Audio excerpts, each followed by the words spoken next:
Bei cead ag fir numrátí a bhí na gcoláistí fáil go na choláistí saoir a gailge. Suas le 16 scoláire a choinneáil a 9 amháin, go bhfuair airú atá fógraí ag airstáit na Gaeltachta. Ó 2014 ní a cead a chuas líon 2 scoláirí a choinneáil a 10.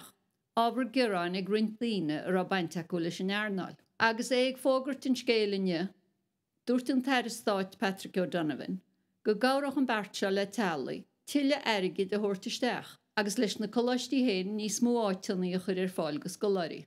Deirríonn na Gaeltachta go bhféadfadh fir numrátí incom breise €3,168 in 9 bliana a hiúrú faoin scéim leasithe. Gan an tálaí chun na choláistí héin leis na tithe a bheits an áireamh. Ardí van nura an deontas léúil gair agus go bhrátí go dtí €2 an 9 scoláire. Fágan sin, go bhféadfadh tealach a choiníonn 60 dalta go 3 chóirsa fiche 2 chérád €2,162 a hiúrú faoin scéim im bliana. Is cúis áthas chum a bheith ábalta an beart practicúil seo a cheadú ar leas hailín na scéime agus chóras na Gcoláistí Gaeilge ar éan a dúirt an Tairsteáit O'Donovan.